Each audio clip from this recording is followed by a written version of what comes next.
Hello friends, आपका स्वागत है देवी टेक्निकल क्लासेस के इस प्लेटफॉर्म पर। और हम सॉइल मैकेनिक्स का जो बेसिक डेफिनेशन और फेज डायग्राम वाला चैप्टर है उसका एक लेक्चर ले चुके हैं और ये सेकंड लेक्चर हम स्टार्ट कर रहे हैं। तो शुरू करते हैं हम सेकंड लेक्चर को। तो 12 क्वेश्चन हमने फर्स्ट लेक्चर में किए थे सेकंड चैप्टर के, और ये 13 से स्टार्ट कर रहा हूँ मैं इसको। Soil sample A and B have void ratios of 0.5 and 0.7 respectively if 1.5 meter cube of soil sample A and 1.7 meter cube of soil sample B are mixed to form soil sample C having a volume of 3.2 meter cube। देखिए एक एक करके पढ़ते हैं अपन इसको। तो इसको solve करते हैं। तो सबसे पहले बात करें तो सॉइल A, हमारे पास सॉइल A जो है उसमें क्या कंडीशन है, फिर सॉइल B, और दोनों को मिला करके बनाई गई सॉइल C। जो C बनाया गया है वो A और B के जोड़ से है। ठीक है, सबसे पहले बात करें कि टोटल वॉल्यूम कितना दिया हुआ है सॉइल ए का। टोटल वॉल्यूम दिया हुआ है 1.5 मीटर क्यूब। सॉइल ए का टोटल वॉल्यूम है 1.5 मीटर क्यूब। सॉइल बी का टोटल वॉल्यूम है 1.7। ये दे रखे हैं आपको, ठीक है ना। 1.5 metre cube soil sample A है और 1.7 metre cube soil sample B है, ठीक है। और आपको वॉइड रेशियो दे रखे हैं ये 0.5 और 0.7। तो यहां से आपको वॉइड रेशियो मिल गया 0.5 और यहां से आपको वॉइड रेशियो मिल गया 0.7, ठीक है। हम फॉर्मूला जानते हैं VS equal to V upon 1 plus e, यानी सॉलिड के वॉल्यूम का जो फॉर्मूला है VS equal to V upon 1 plus e. यहाँ पे V है 1.5 और ये 1 प्लस 0.5 ये भी हो जाएगा 1.5, यानी VS आ गया हमारे पास 1 मीटर क्यूब। देखिए सॉइल में वॉल्यूम में जब बात करते हैं तो दो ही चीज़ों का वॉल्यूम है, वॉइड का और सॉलिड का, ठीक है। तो इसका मतलब रिमेनिंग वॉल्यूम जो है वो है किसका, वॉइड का, 0.5 metre cube.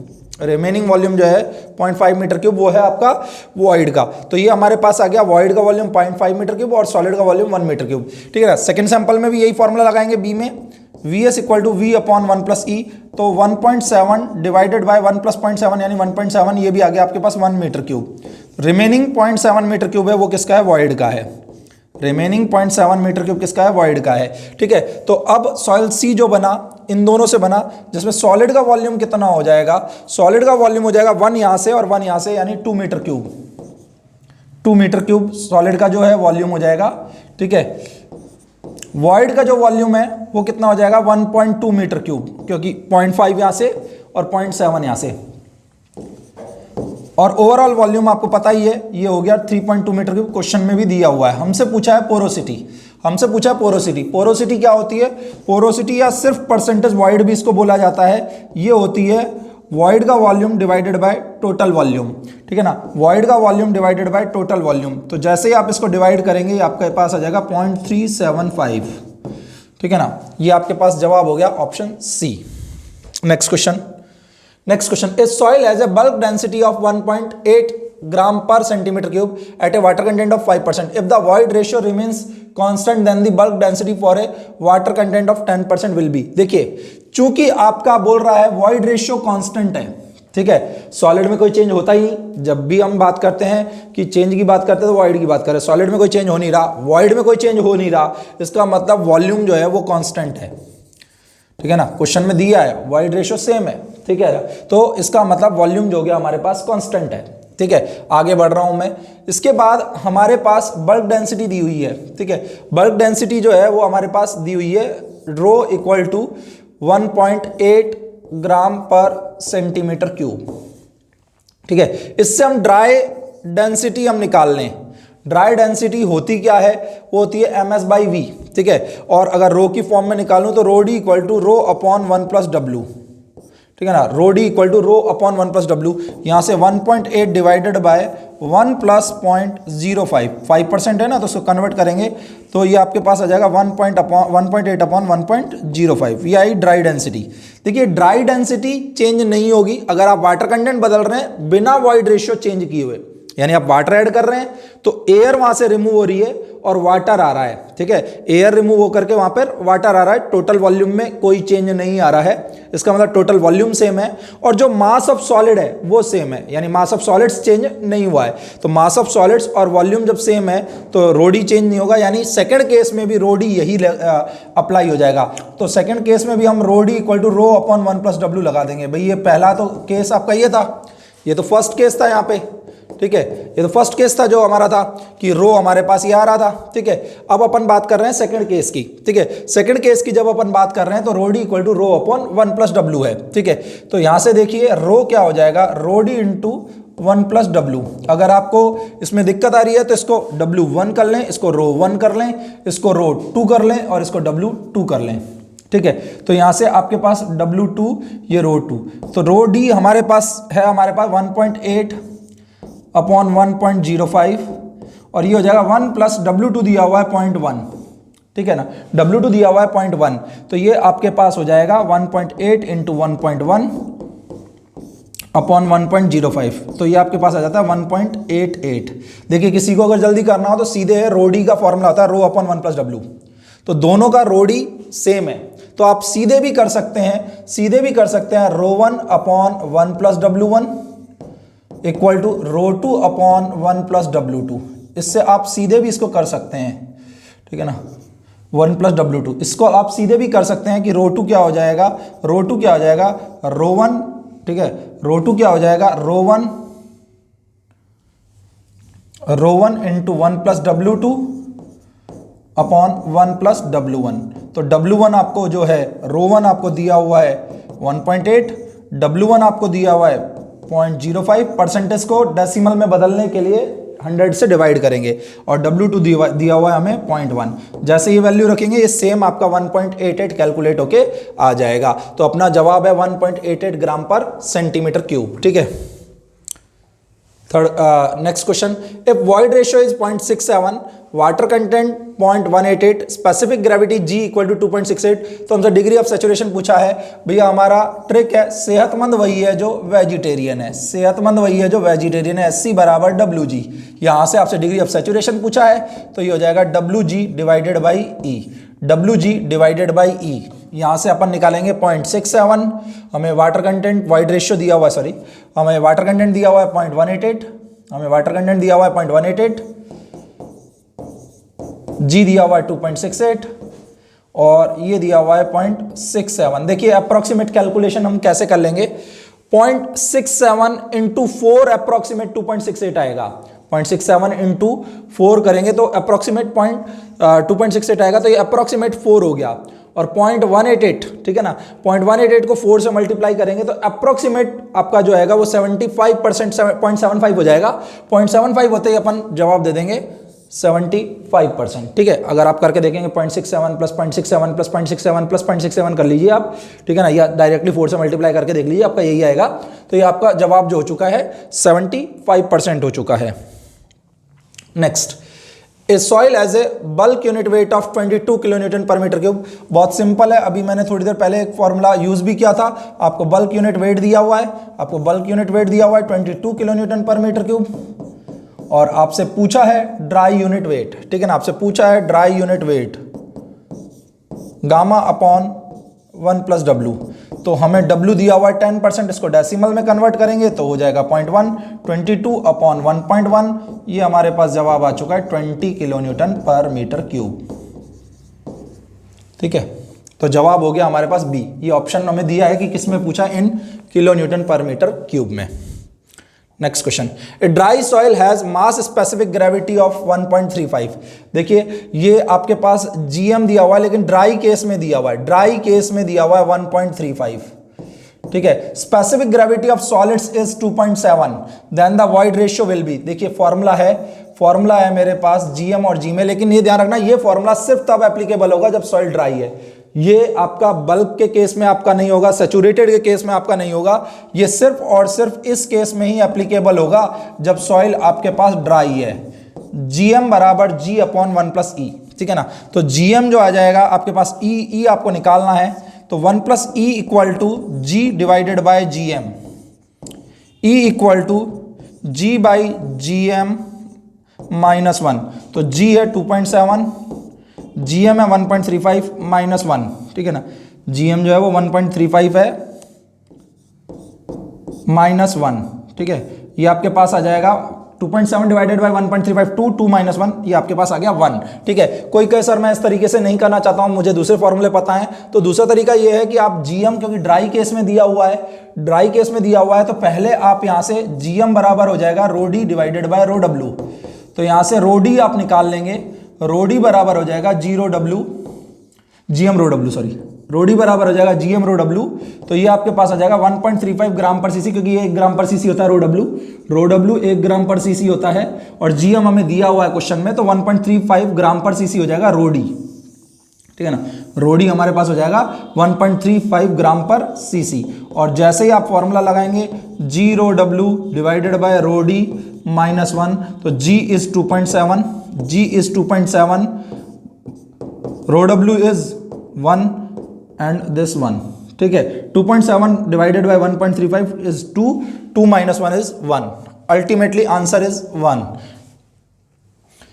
If the degree of saturation is of partially saturated is 60%, then air content, बहुत सिंपल है, आपको पता है कि भाई void है, void में या तो एयर होगी या वाटर होगा, तो जिस पार्ट पे एयर नहीं है वहां वाटर है, और जिस पार्ट पे वाटर नहीं है वहां एयर है, यानी डिग्री ऑफ सैचुरेशन और एयर कंटेंट का जो सम है वो 100% होना चाहिए, क्योंकि ये बताता है void में कितना वाटर है और ये बताता है void में कितनी एयर है। ठीक है, तो जैसे ही आप डिग्री ऑफ सैचुरेशन दिया हुआ है आपको 60% और आपसे एयर कंटेंट पूछा है परसेंटेज में, तो परसेंटेज AC जो हो जाएगा वो 100 माइनस परसेंटेज S, यानी 100 माइनस आपके पास आ जाएगा 60, जो कि हो जाएगा 40%। तो आपके पास जो ऑप्शन है वो हो जाएगा A, 40%।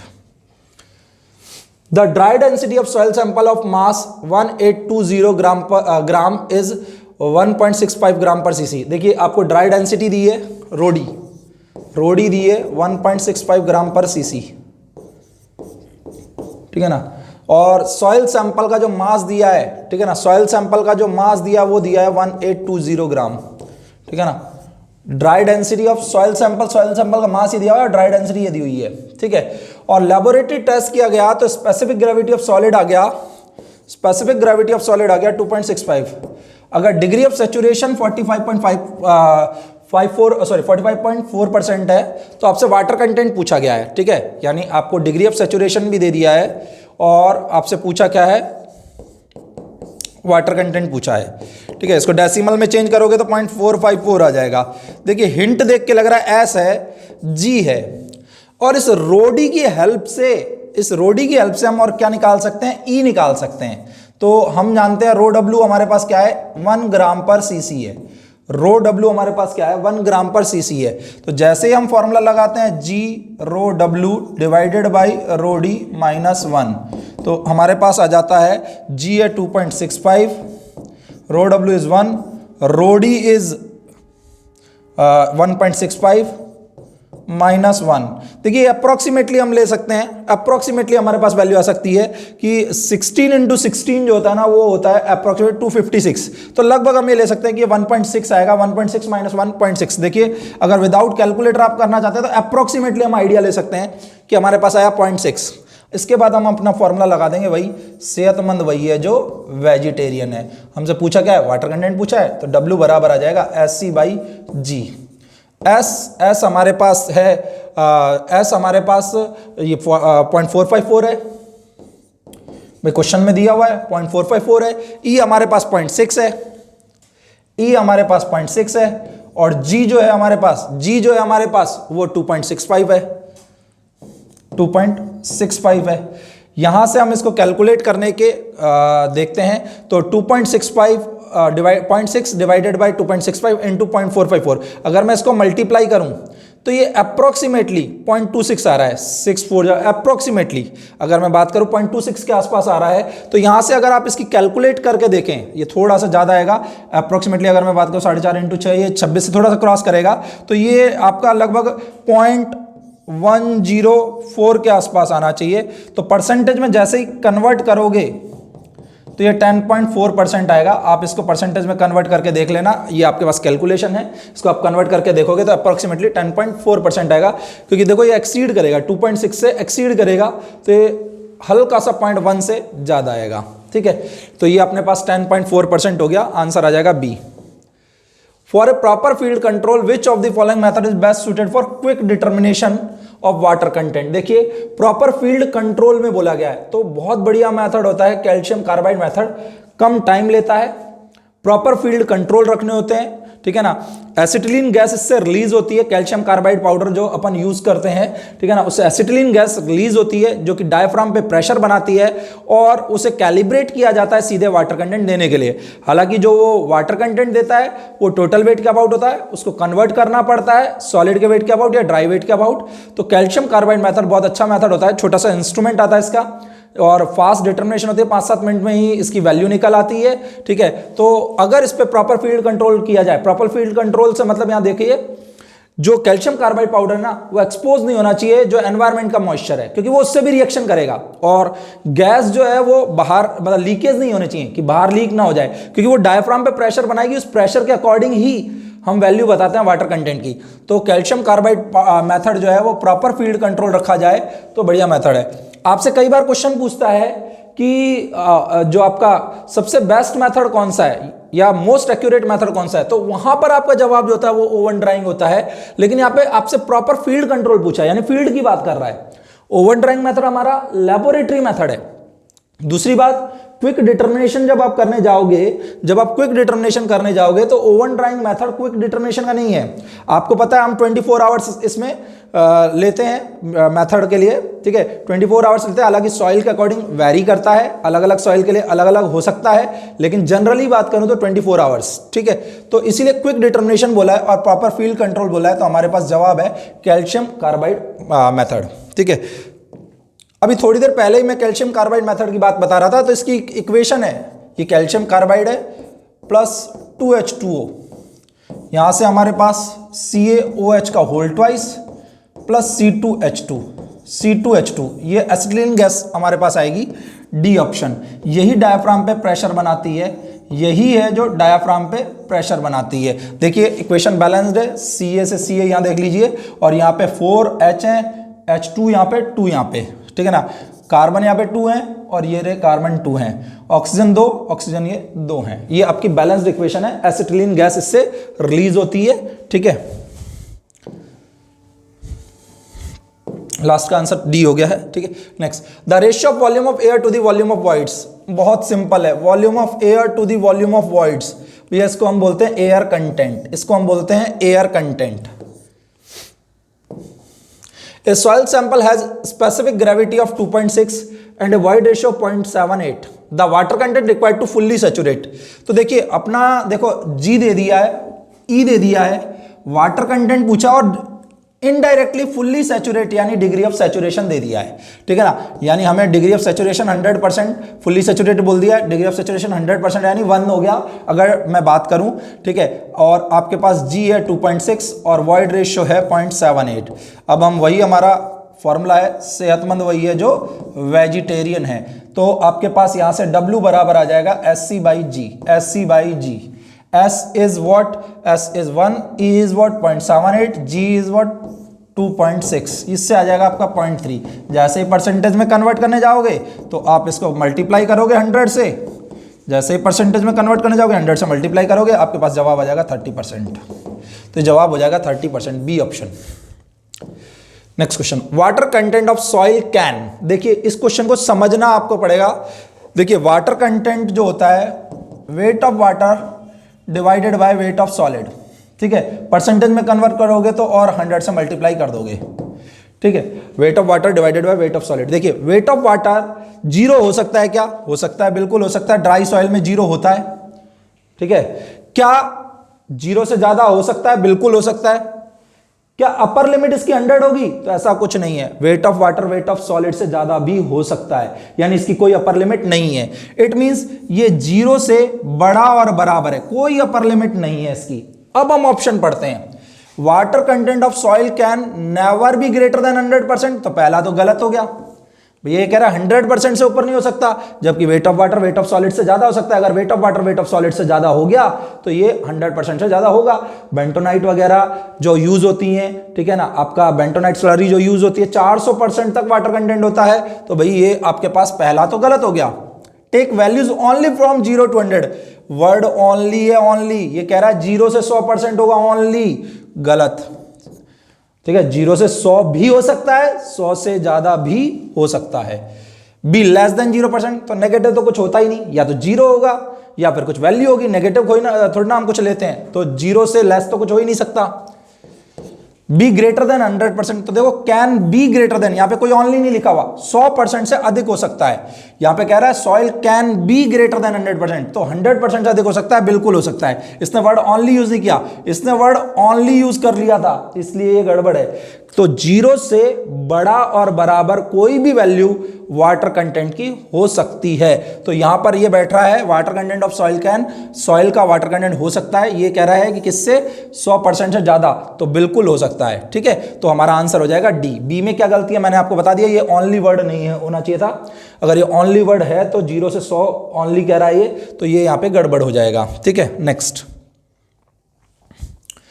The ratio of saturated unit weight to dry unit weight of soil is 1.25, यानी आपको गामा सैचुरेटेड दे रखा है और आपको गामा डी दे रखा है 1.25। ठीक है, और स्पेसिफिक ग्रेविटी ऑफ सॉलिड्स दे रखी है जी 2.65, और हमसे पूछा है वॉइड रेशियो। ठीक है ना, हमसे पूछा गया है वॉइड रेशियो। तो देखिए यहां पर आप फॉर्मूला लगा दीजिए। ठीक है, गामा सैचुरेटेड, पहले तो गामा सैचुरेटेड किसके बराबर हो गया है, गामा सैचुरेटेड हो गया 1.25 गामा डी।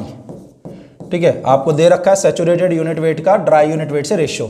गामा सैचुरेटेड का फॉर्मूला क्या है, ठीक है ना, गामा सैचुरेटेड का फॉर्मूला क्या है उसकी बात कर लेते हैं। तो ये है G plus e gamma W upon 1 plus e. ठीक है, 1 प्लस ई। ठीक है, ये 1.25, ये हो गया G gamma W upon 1 plus e.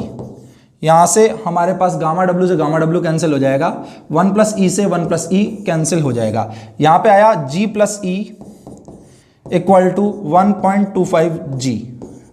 ठीक है, इसको G को मैं वहां ले जाऊंगा तो ये हो जाएगा 1.25 G माइनस G, यहां पे E रह गया, तो E इक्वल टू हो गया 0.25 G। जैसे ही आप 0.25 G निकालने जाओगे, G की वैल्यू हमारे पास है 2.65, जैसे ही आप वैल्यू निकालोगे तो ये आपका आ जाएगा 0.663। ठीक है, 0.663 आ जाएगा। फ्रेंड्स, हम कंटिन्यू अपने क्वेश्चन बैच को रन करने वाले हैं।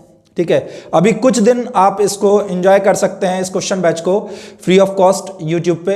अगर आपको हमारे क्वेश्चन बैच खरीदने हो तो कुछ टाइम पर ऐप पर आपको मिल जाएंगे, ऐप पर स्टोर में मैं उसकी पूरी डिटेल आपको डाल दूंगा। सभी सब्जेक्ट के क्वेश्चन बैच चलेंगे, ऑलमोस्ट 9 to 10,000 क्वेश्चंस हैं, अलग अलग पेपर्स के, अलग अलग बुक्स के, तो आपको वो सॉल्व कराए जाएंगे। इसके अलावा रेगुलर बैच भी अब जल्दी ही रन होंगे। Thank you.